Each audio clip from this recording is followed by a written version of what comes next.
Yeah, let's go, baby. Another edition, guys, of the Balking Dead, and my camera ain't fucking carrying my face right now. So there we go. How you guys doing? I'm Sharpie's fucking Bets, and this show's still sponsored by PrizePicks. So if you haven't already, go on over to PrizePicks and do us a favor, do you a favor, and use that promo code. So yeah, let's get to it, guys. Quick little recap yesterday. Did really good prop wise on the show. Gave out Tim Anderson's stolen base. Who gives out stolen base props on a fucking show? This motherfucker does. And when he does, they cash, guys. We're now 5 out of 6 cashing to stolen base props when I say we play them. So they've been doing us well. We hit Gosman, guys, over 5.5. I told you guys I had him for 8 plus. What did he do? He went out and got us 8 fucking plus. So can't hate the guy for doing his job. Giolito, on the other hand, right read, don't pay the bills, though. At the end of the day, guys, he should have been put back out there. And for some lame-ass fucking reason, Tony La Russa decided to take money out of my family's pocket. And it is what it is. So on to today. We did PrizePicks yesterday, 2-2 on PrizePicks. God damn it, bro. Montgomery fucking bummed it and shit the bed yesterday. Gave up 5 runs in an inning. If he didn't do that, then he would have cashed us his fantasy score. On the other hand, we raked up on a few different spots. I knew Tim Anderson was going off yesterday, guys. I just knew it. And he went out and did it. He stole 2 bases. Not too bad, but those are 5 points apiece just in fantasy every time you steal a bag. So definitely right side there. We were on Gosman's fantasy score. We smacked him with that. That was too easy. Once again, guys, Gosman has been good all year long. Don't just look at the ERA. Look at the FIP and everything else. So shout out to the 24 Live. Smash the fucking like if you guys already haven't. If you're in Twitter world, this video will end shortly. So hit the motherfucking link. Come join the chat. I got 3K props I bet and 1 I fucking laddered. So yeah, I tweeted at somebody talking shit, so a lot of people seen it already. But that's what happens when you got my alerts on. So here's what it is. Let's get into it. Today's like I'm like a kid in a candy store, guys. There's so many K-props to talk about, and for some reason, Tuesdays happen to just be that day. It's the day we eat really fucking well, and it just happens to be a day that aces tend to fall on, guys. So Taco fucking Tuesday, here we fucking come. So all right, let's get to it. Braves and Phillies first game up. You got old man Charlie Morton versus Zach Wheeler. Charlie Morton's 4-3 with a 4.8 ERA in 14 games, 86 strikeouts in 74 innings. April ERA of 7, May ERA of 5, and a June of 3. With 3 straight quality starts and only giving up 12 hits, 6 earned runs with 32 strikeouts in his last 3 games. So what does all that ERA and shit tell me, guys? Well, last year he broke his fucking leg, guys. Like, at the end of the day, a 37-year-old man broke his leg, rehabbed his ass off, and was ready to pitch come fucking spring training. Well, maybe he just wasn't really ready to pitch, guys, because at the end of the day, he has seemed to figure it back out, month by month by month.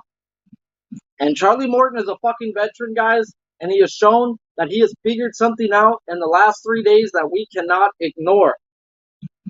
Ignoring wise, we're going to talk about he went up versus Atlanta this year already. It's May 25th, 4.1 innings, 9 hits, 4 earned runs, and only 4 strikeouts. 5 times last year he played the Phillies. He got smoked 1 time out of 5 games, with 3 games going 6 plus innings, and in those games he had 7 strikeouts or more. When I put these numbers from May 25th up to the numbers the Phillies are having over the last 15 days, he ran into a freight train and he wasn't even pitching well at the time. Well, now Charlie Morton's pitching well, and these bats have cooled off, guys. They're walking 7.5%, 17th in the league. 21.3 strikeout percentage, that's only 20th, not bad. 213 average with a 607 OPS and an isolated power of 117. They are bottom 7 in average OPS right now. They're just not seeing the ball over the last few weeks. So Charlie Morton's been fire. He had 7 strikeouts or more every time he faced this team last year where he went 6 innings or longer. He has 3 straight quality starts of going 6 innings or longer. I'm on Charlie Morton, guys. 6.5 strikeouts at minus 120 to a minus 127. I think I bet him, though, at a minus 120. My bookie has him at minus 127. And PrizePicks has him at a 6.5, and his fantasy scores at a 32.5. He's already had his blow-up game with the Phillies out the way, in my opinion, guys. He got hit 1 out of 5 games versus them last year, and this year he's already been hit the 1 time. He's going to see them the 5 times. Charlie Morton's on a fucking roll.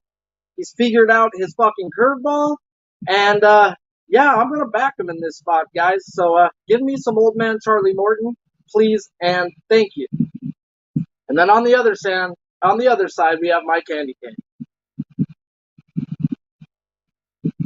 Bro, we gonna talk about 2K props. I'm gonna say fucking game. It's the first fucking game. So shout out to the ones who showed up fucking early, cause y'all scoring. Cause I shouldn't even repeat it to the ones who show up late, but I will.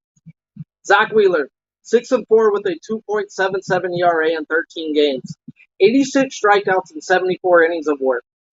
He has been one of the top pitchers in baseball since May 1st. He has 7 strikeouts in 8 of 9 games since May 1st. He does have a home 1.49 ERA compared to a road 4.45, and he does have the same strikeouts home or away per 9, which is a little bit over 10. So this guy's a stud.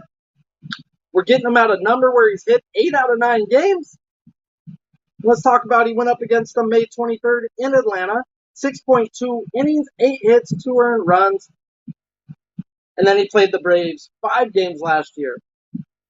Other than back-to-backs, he's had 7, 8, 10, and 12 strikeouts versus the Braves, going 7+ innings in every game but a back-to-back. This guy fucking owns the Braves. He's a beast at home. What doesn't add up? Well, the only thing that doesn't add up is how gnarly these Braves are smashing the ball, guys. They are walking 19th in the league at a 7.4%. 19th in striking out, or 14th in striking out at a 23%. 256 average and an 825 OPS. They are first average, first OPS, and an ISO of 250. Over the last 15 days versus righties, they've been smoking. Well, let me tell you, this ain't no everyday righty. This is fucking Zach Wheeler. And this is Zach Wheeler where he likes to pitch. He loves to pitch at home. He's had 7 or more strikeouts every time he's faced this team, other than a back-to-back last year. So 5 out of 6 games, we're going to throw out the 6 because it's a back-to-back. He has 7 or more strikeouts. He has 7 or more strikeouts in 8 of his last 9 games, and he has an ERA of a sub-2 at home. Yeah, Zach Wheeler is a must-bet, guys. I have to. Even though the numbers say they're hitting. Well, good pitching beats good hitting any given day of the week. And the one guy who has some really good fucking numbers versus him, Ronald Acuna, hasn't been in the lineup with a foot injury, and he's been day-to-day. So even though Acuna has good lineup, has good numbers, he still has 9 strikeouts in his 32 plate appearances. So he's good for at least 1 strikeout and 3 at-bats. So I'm not afraid of Acuna. If he is in there, I wouldn't mind looking at his double. The dude does have some good power numbers. 6 of his 8 hits are for extra base hits, 3 doubles and 3 home runs. But K-prop for him is at 8+ at plus 102. I bet him at a straight 7, guys. That's over 6.5 at minus 150. Once again, I just preached to you why I wanted that number 7. And I will bet minus 150 and below. Minus 150 means you're winning at a 60% clip. And I do that. So I'm not afraid of a minus 150 number. So I got Zach Wheeler this morning and gave it out. And we're on it at that number, guys. If it's juiced up higher than that, that's on you guys. I don't play shit over minus 150 personally. And I just told you my reason. Fantasy scores at 36.5. So, and on PrizePicks, they have them at a straight 7. A 7's a push. I'm going for my 7 as a win. The 7 is the key number to me. The 7 is the one that he's hit 90% of the time, 100% of the time versus these Braves. So I've got to go to that 7. Does he get 8 or 9? Yes, probably, but I'm not betting probably. I'm betting a number. I'm a numbers guy. And, yeah, 1 second. My fan is deciding to show you guys my paper is 100 different times, so I keep flipping it. It's 100 degrees out in Cali, guys. I'm sorry. I'm dying. I do got my Doyer Blue on. I got that Kirsch on. We're not going to talk about him today because it's playing in Colorado, and I do expect them to win, but I'm not bet yet. I might be on the first 5. I haven't even looked at that game, but it's Kershaw Day.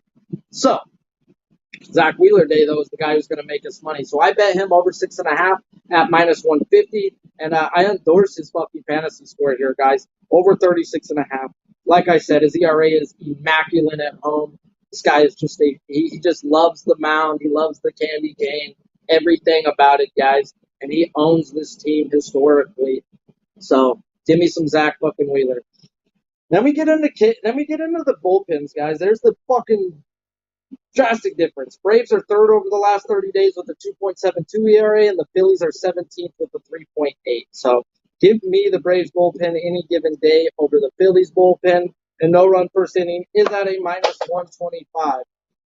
Segura had some crazy ass numbers too, guys, but he's been on the 60. He just got moved to the 60-day IL, and Ronald Acuna might not be in the lineup, which just means I love that fucking prop with Wheeler even more. I'm not afraid of Acuna, so don't be afraid either, guys. Once again, I'm on Charlie Morton and Zach Wheeler in this game, both over 6.5. And jump on the Sharpie train, guys. It ain't too late. Shout out to the motherfucking 49 fucking live. Smash the fucking like. I just gave out 2K props I'm on. So rewind that bitch if you need to and hear the reasoning. So next game out, Brewers and Rays. 30 minutes of writing numbers down not to make a bet.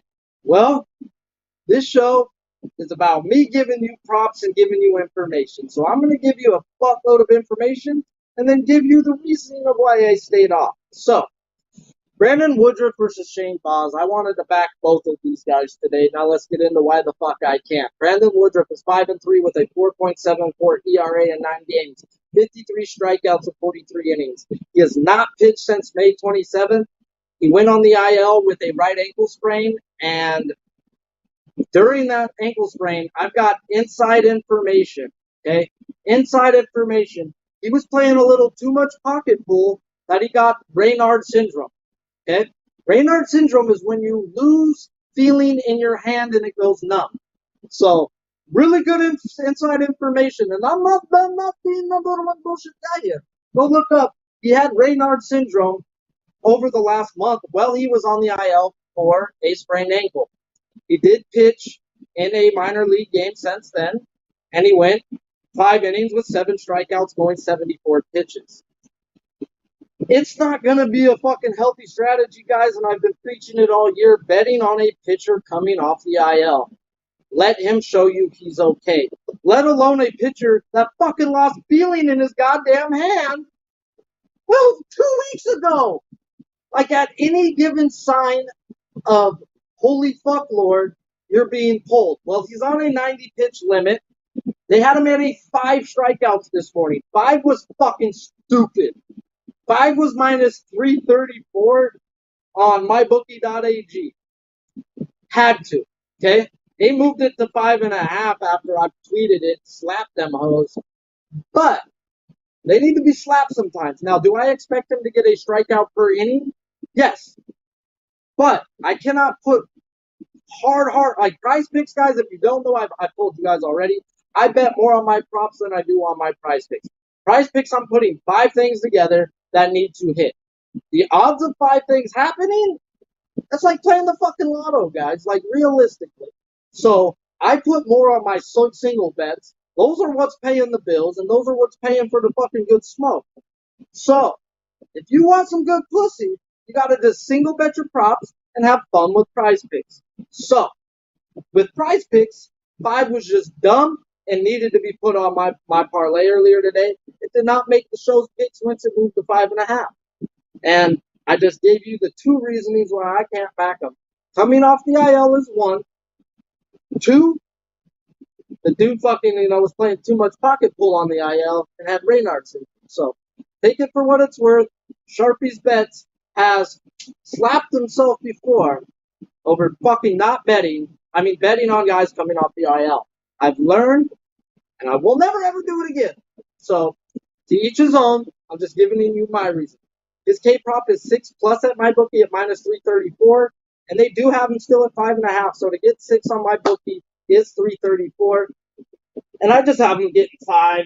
Give me my 5 for at minimum, and I expect him to get 6. But you are playing with fucking fire by betting on Brandon Woodruff. Let's talk about Shane Baz. And Shane Baz is a guy I preached about. And Shane Baz will be a guy I back, but I can't back him for a while. Not until I know they've taken the reins off this kid. At the end of the day, he hasn't pitched more than 80 pitches in any fucking game this year. And that's what killed me in April. I had a fucked April. I went like 50% in April. If it wasn't for April, dude, oh, fuck. And they just didn't have a spring training, and they weren't warmed up, and pitchers weren't ready to go 100-plus pitches. Shane Baz is their fucking prized possession, and they're not going to let this kid, it seems, to go past 80 pitches, no matter how well he's doing. So until I know they're going to let the kid just go, it's going to be risky, guys. And they pulled him off that 4.5, and they bumped him to a number that it's going to be hard getting 6 strikeouts when you're on an 80 pitch limit. Like, that's you need to average more than a strikeout per inning. The average innings pitch wise is 15 pitches per inning per pitcher. That's only 5 innings for Mr. Shane Baz, guys, and you've got to get now 6 in that 5-inning period. Can he get it? Yeah, he's Shane fucking Baz. Over the last 2 years in the minor leagues, he's averaged 13.3 K per 9.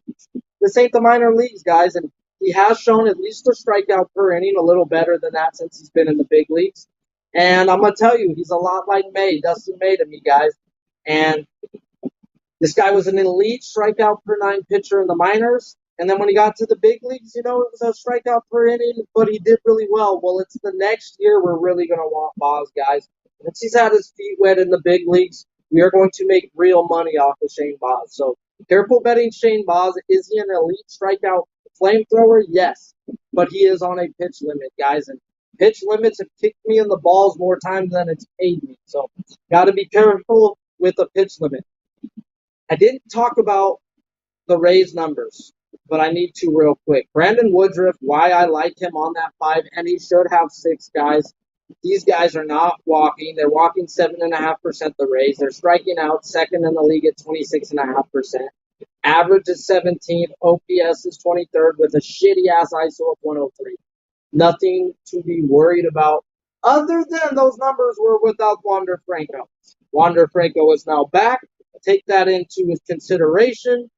But still, I still expect Woodruff to get his case. So now let's get into Shane Baz versus the Brewers numbers. Over the last 15 days, they are walking 5th in the league at 10%, striking out 10th in the league at 23.5%, with a 239 average and a 738 OPS. So they're middle of the pack average and top 10 OPS with an ISO of 186. They are hitting for power. They're not hitting for average. They are top 5 in the league in home runs, but they are also more home runs at home than they are on the road by a drastic difference. These guys love some good old Milwaukee's ballpark. So, Brewers pinned 12th of the last 30 days with a 3.64. Rays pinned 2nd, 2.47.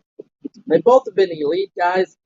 I expect them to have a quick hook on Brandon Woodruff at any given sign of fucking panic with this guy. He hasn't been good this year, but he is an elite pitcher. So once he figures this shit out, and maybe it's from too much pocket pull, maybe he calmed it down. I don't know. My inside information guy didn't have that, so I'll ask.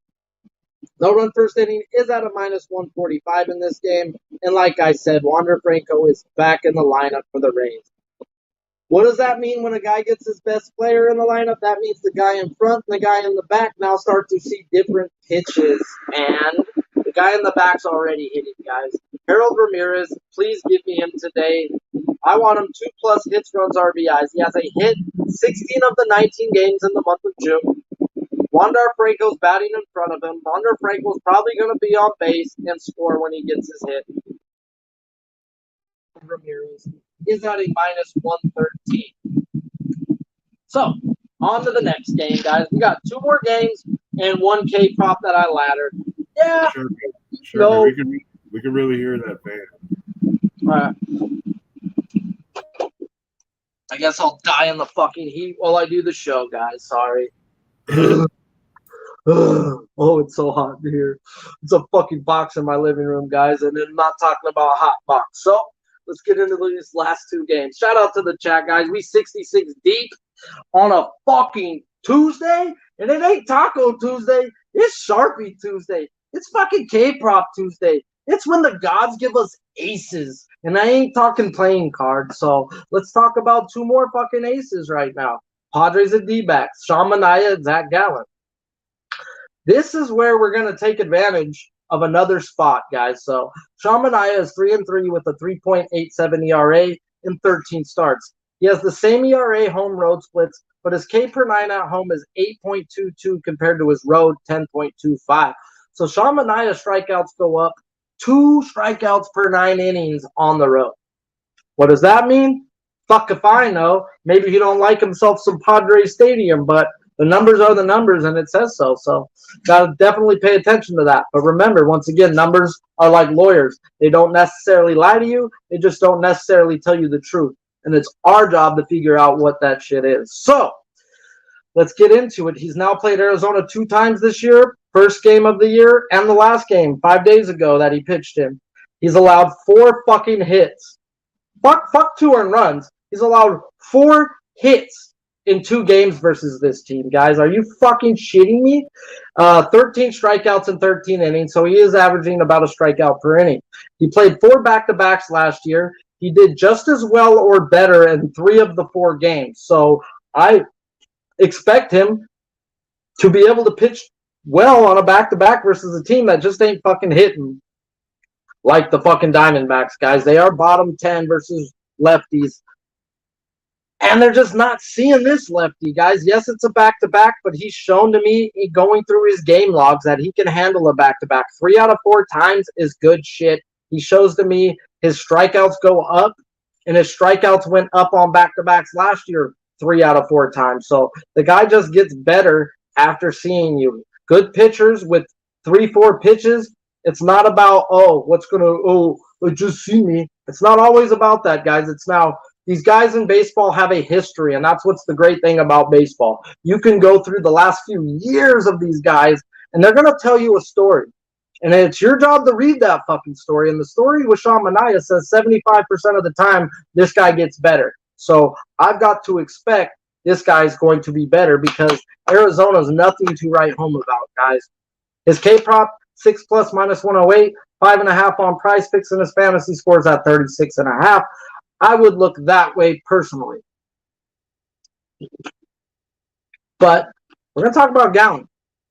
4-2 with a 4.92 ERA in 13 games. We smacked him last week with Gallen. We told you this team was shit without Machado in the lineup. And what did Gallen go do? He went out and fucking dealt. So, 6 innings, 4 hits, 1 earned run, and 11 strikeouts. 11 fucking strikeouts. Now, did I think he was going to get 11 strikeouts? No, I did not. Damn, I missed out on a beautiful ladder. I did. I'll slap myself for that one, guys. That one I missed out on. We definitely took advantage of him with Nola later on, but I was a pie hole with Gallen last week. I'm sorry about that. So, he's had 2 back-to-back this year, guys, with mixed results. The mixed results being in the strikeouts, not in the ERA. This guy has no problem pitching back-to-backs, and I expect them to shut the Padres down again, even though Manny Machado is expected to play today. So, let's get into it. His strikeouts on one game went from 9 to 4, while the other game went from 2 to 7. So, once again, these things tell you a story. And me betting K-props for a long time, the story is this, guys. The team that struck out 9 times one time and the next week only struck 4, they're Major League Baseball players. Major League Baseball players, after seeing you in a 5-day period, and if they struck out to you a boatload of times, have a little players meeting. And the players meeting is, don't let this guy get to 2 fucking strikes. We already know what he's going to do to us, okay? So a lot today is going to depend on how Gallen pitches to them, and I expect a lot of change-ups. first pitch. I expect the Padres swinging first pitch a lot today, guys. They are not going to put themselves in a two-strike position that much. So do I expect his Ks to drop drastically? Yes, I do. I expect Gallen to only have about 5 strikeouts today, and they have him at 5.5.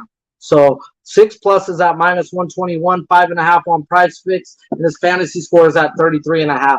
This guy has talked about numerous of times in the newspapers how he wants to be a better pitcher. And a better pitcher by that is not a strikeout pitcher. He wants to go longer into games. And by going longer into games, it's by getting ground balls. It's not by striking people out, guys, at the end of the day. Striking people out takes fucking pitches off your fucking arm, dude. At the end of the day, it takes a lot of pitches. So Zach Gallen is not looking to strike people out. He is looking to go deep into the game, and he's got to go deep in the game with how bad this Arizona bullpen has been. So Padres, I do expect a different team with Machado in the lineup, but I don't expect Machado to just come out and rake, guys. Taking 8-9 days off of major league hitting it's not easy just to show up and hit. Shout out to my man Noli. He gave me the quote. As Vin Scully would say, it's like, it's hard to hit a baseball when you're not playing. Like, yeah, you know how fucking hard it is to just show up 8 days later and fucking hit some 95 with movement. I expect him to start hitting the day after or the day after that, but the ones who are going to fucking be saved is Cronenworth. Cronenworth is 1 for 21 right now without Machado batting behind him. And that one hit was a home run off of Zach Gallen. This guy needs fastballs and fastball counts. Right now he's getting fucking curveballs and fucking sliders and fastball counts because there's no Manny Machado behind him. You can't walk a guy with Manny Machado in front with Manny Machado behind him. So you're going to see a lot of fastballs in that spot. Cronenworth needs fastballs. It's that goddamn simple. He was on fire till Machado fucking left. Damn. Well, you just shown there, Cronenworth, you ain't worth no big contract. Well, you're going to be signing for around that $3 to $5 million contract. Damn, and they thought you were the real deal over there. You ain't fucking shit without a fucking $300 million man behind you. Well, he might be behind you today, and if he is, I think Cronenworth is definitely worth a look hitting prop-wise. On the other side, it's Marte for me. 5 for 19 versus Manaea. 2 extra base hits. He does have no walks, 3 strikeouts, and 19 at-bats. So this guy's looking to swing the bat. He sees him well. And 3 strikeouts and 19 at-bats is beautiful, guys. So he owns lefties compared to righties. 281 compared to a 258. His slugging. Oh, no, he don't. I thought he owns. Nope, that's a different guy we're going to talk about in the next guy. I lied. I'll slap myself. His average goes up 30 points versus lefties compared to righties, and he has the same slugging OPS pretty much within 20 points of lefty righties. So if you're looking at somebody to play out there, I'd look at that. But once again, dude, I'm not going to take no hitting props in this game. I think both these pitchers fucking deal. And shout out to my man Noli Knows because Arizona is the most unders have hit in Arizona Stadium in any other stadium in baseball. This stadium plays to the under. It's going to be 100-something degrees out there. So they're going to have the roof closed, and they're going to be pumping in air, guys. So at the end of the day, they have a humidifier now there. They have a humidifier in fucking more than half of the fucking parks now in baseball. So you're getting a dead ball that's being pitched in a ice-cold stadium. So I expect Gallen to go out there. I'm taking his fantasy score over 33.5. And I'm really going to smash the other part, which we're going to talk about at the end of this. So let's get into the last one, guys. Y'all showed up for the fucking ladder anyways. You guys didn't show up for much else. The first 2K props we bet today, guys, are in the very first game of the day. And I'll do a quick little recap if you don't want to fucking rewind at the end of the show. But we're going to talk about the Tigers and Giants. And if you haven't seen this show before, you're going to learn something that I preach. Other than this motherfucking guy right here, Clayton fucking Kershaw, the greatest lefty to ever do it that I've seen, these are my 2 favorite lefties to not wear Dodger blue, and they happen to be going up against each other today. Oh, it just came in my pants, I think. Okay. Ooh. We've laddered a guy on this that we're talking about, and Zoe wanted to be cute And the guys that have my alert on saw me tweeting at the pitching ninja today. And I told him, don't be stupid. Just ladder Scooble to fucking 9 and call it a day, guys. And that's what I'm going to tell you to do today. We're going to get into it. My bigger bet is on the over 5.5 at minus 120. And I laddered him up to 9 at plus. At the what plus? Oh, 65. Plus 465. Now, do I expect him to get 9? Yes, let's talk about it. So he's 5-5 with a 3.63 ERA in 14 games. After a 1.45 ERA in May, he's had a 5.86 in June. All right, guys, he's had 3 bad games in a row. And reading the reports going into the last game, he didn't understand what was going on, why he couldn't control the glove side. He was having issues controlling it, guys. So I bet him 1 out of the last 3 games, and I lost. I am the Tyreek Scooble whisperer. I have now only lost 2 times betting him, and I've hit his ladders 2 times betting him. We're going to hit his ladder 3 times today, guys. We're going to get into it. Over the last 3 weeks, he's gone up versus three top 7 hitting left-handed teams, guys. At the end of the day, the Rangers kill lefties, Toronto Blue Jays kill lefties, and the Boston Red Sox kill lefties. And the fact the guy was having issues. Will Shortby's having issues, so why are we going to want to bet on him? Well, once again, I know a guy who knows a guy who knows a guy who told me about the meeting that Hinch had with Scooble. And that meeting went very well. I may not like AJ Hinch because he robbed me of a World Series, but the dude is a good fucking manager, guys. So give the guy his credit for when it's due. And in this point, the guy, when he sits down with pitchers, good things tend to happen. So let's get into it. Reports are well coming out of the last start. I can actually tell you why he's gotten hit. I can't tell you why he's missing glove side. Now that they seem to have figured out. I can tell you why he's gotten roped. Well, now we're going to get into some numbers of the Giants. Over the last 2 weeks, they are walking 6.9%, striking out 27.4%, second in the league with a 233 average and a 687 OPS. That is 20th average, 20th OPS, and a middle of the pack ISO at 157. So let's drop it back to a month. They're just as bad, guys. And when I drop them back to the month-long numbers, they match up to the Baltimore Orioles numbers when Tyreek Scooble played them, and to the Pittsburgh Pirates when we played him. Now they're actually worse over the last 15 days. Those are just comparing the month-long numbers to their 15-day numbers. Now we're going to take the Giants' 15 days numbers and put them up to that. And oh God, is this a fucking spot. This is the get-right spot of get-right spots for our man on this show, and the guy who's putting the most money in all of our fucking pockets, Tarek fucking Scooble. Is he a sinker baller? No. Got a nasty fucking changeup and 95-mile-per-hour fastball with a wipeout slider. Woo! Give me some Tyreek Scooble laddered all the way up to 9. The bigger bet is on a 5.5. Let's get to the monies. On the other side, I got too much action, but I'm fucking sure leaning towards this guy. But once again, he is my favorite fucking pitcher. Not wearing Dodger blue. So Carlos Rodon. 6-4 with a 2.7 ERA in 14 games. 101 strikeouts in 80 innings. After a shaky May, he's locked it back in. In his last 3 games, he's got 21 innings, 5 hits. He's given up 5 fucking hits in 3 games, guys. Fuck what his earned run is. I mean, he's given up 2 earned runs, but 5 hits in 3 games, and we're talking about versus the Atlanta fucking Braves and the Doyers? Fuck the Pittsburgh Pirates. We smacked them versus the Pittsburgh Pirates. Whew, I just got my blood flowing, and maybe it's because it's a fucking 100 degrees in here, and I just wiped off a fucking pound. So let's get into the numbers, guys. At the end of the day, Carlos Rodon pitched for the White Sox for his whole career until this year. White Sox are in the same division as the Detroit Tigers. So Carlos Rodon has seen this team quite a bit. Let's get into it. Last year, he played the Tigers 3 times. One game was on a pitch count. The other 2, 6+ innings with 9 and 12 strikeouts in those games, going 6+ innings in both of those games. He now gets a team over the last 21 days.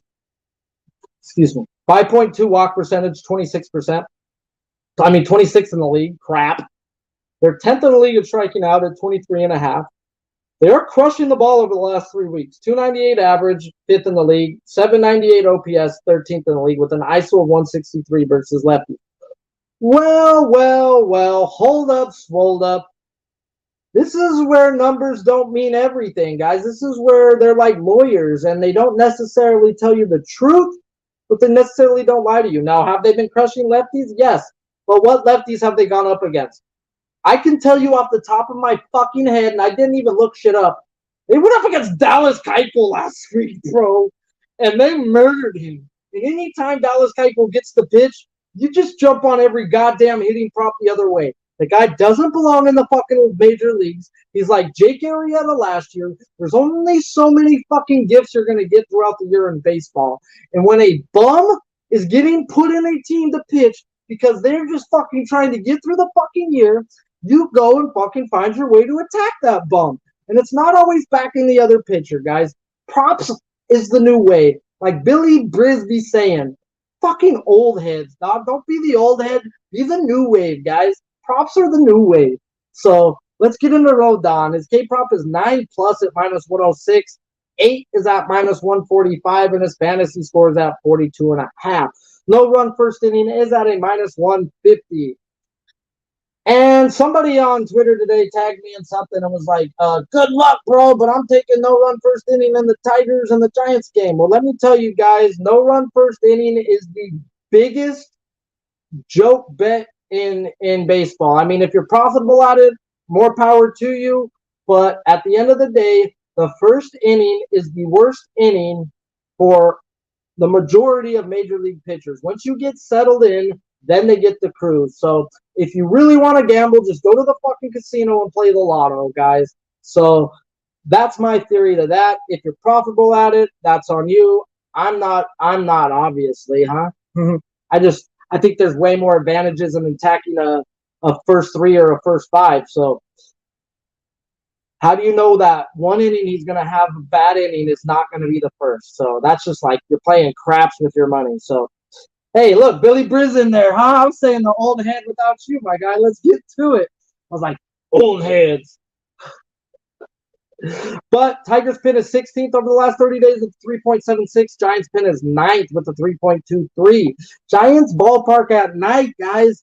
It's one of the best pitcher ballparks, period. And then we're getting at night. This is where the wind will tell you lies. If the wind is showing out, that don't always necessarily mean out in Giants Stadium. That means it's going out to the water and being shot right back in, guys. So line drives will go out. Anything else won't go out. So I expect a super well-pitched game. We've got the ace on the mound of Carlos Rodon. Tyreek Skubal is going to be on that level one day.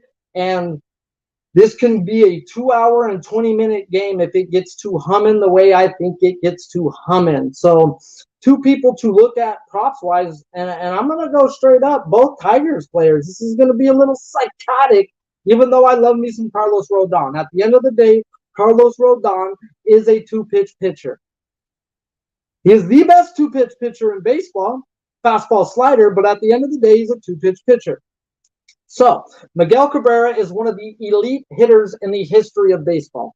Miguel Cabrera has in 23 plate appearances versus Rodon, is batting .368 with 7 hits, 1 double, 2 home runs, 3 walks, and 9 strikeouts. So, is the guy going to strike out? Yes.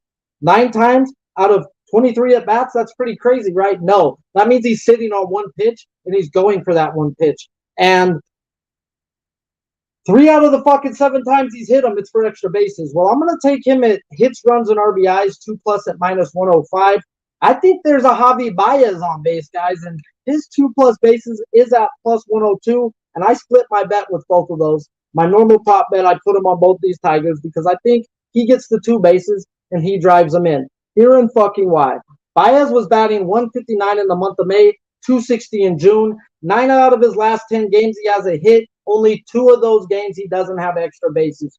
Well, hold up, fucking swolled up. Versus lefties, he's batting 345 compared to a 177 versus righties. His slugging goes from a 300 to an absurd 600, and his OPS goes from 530 to a fucking 960. This guy destroys lefties. He's seeing the ball better than anybody else in baseball over the last 10 days, and he's hitting for fucking power. Give me Javier Baez over 1.5 bases plus 102, and I'm going to strap it up with fucking Miguel Cabrera to drive him in. Please and thank you. Shout out to the fucking chat. Let's hit these prize picks, and I'll go through the 3K pops right quick. Y'all fucking rock. 80 fucking deep on a Taco Tuesday. So prize picks, we're going to ride my K prop that they're giving me at the right prices. So we're taking old man Charlie Morton over 6.5. He is one of my K props. I bet on a side bet too, on a straight bet. So I expect old man Charlie Morton to go out and deal. He has 7 strikeouts versus this team. And anytime he's gone 6 innings or more, and he's coming off of 3 straight quality starts with 32 strikeouts in 20 innings, his ERA has drastically gotten better month by month by month coming off of a broken leg. We're getting him at a really hot time versus a team that's not seeing the ball well in the Philadelphia Phillies. Next up, our fucking man, Tarek motherfucking Skubal, over 5.5. He is the main bet of the day. He's also a dirty K of the day. I laddered him the 9 at plus 465. The numbers tell me he's getting 9 or more today, guys. He has gotten 9 or more versus 2 times versus these type of numbers, and these numbers are worse. And he gets a beautiful Giant Stadium at nighttime where when they do get a hold of the ball, they might keep it in the park. So let's go Tarek Skubal over fucking 5.5 and really just get us to the 9 so we can let everybody know what's the best fucking show out there, guys. And on the other hand, it's Zach Gallen, guys. I thought I really wanted this fantasy score because I expect this guy to go 6+ innings. Are you fucking kidding me? 2.5 runs? Are you fucking kidding me? Well, alrighty then. Sign me up. This guy's given up more than 2 runs 2 times this year in 13 starts on back-to-backs this year. His Ks have fluctuated, but his runs haven't, guys. I expect Zach Gallen, who is an elite pitcher, still to keep the runs off the board. Give me Zach Gallen under 2.5 runs. Please and thank you. And for the last K prop that I did bet, it's Zach fucking Wheeler, guys. The goddamn fucking candy cane himself. And yeah, he's played this team 5 times last year. Other than a back-to-back, he's had 7 strikeouts or more every fucking time. 7, 8, 10, 12. I bet him at over 6.5 at minus 150. Yes, I said minus 150. That's because I win at over a 60%, guys, and I have for a few years. So jump on the fucking Sharpie train and start cashing with me. He's had 7 strikeouts in 8 of his last 9 games. He has a ERA of under 1.7 at home. This guy is elite at home. He has 7 strikeouts in his sleep. Please and thank you very, very much, you nice swinging Atlanta Brave bats. So shout out to you guys. Smash the fucking like on the way out. If you haven't already, go on over to PrizePicks. Use promo code PubSportsY. Your first match deposit up to $100. They are going to match deposit it. So do us a favor, do you a favor, and yeah, use the promo and smash the fucking like. Until next time, guys. Let's pull them cheeks back today. It's Tuesday, and it ain't meant for tacos. It's meant for Sharpie.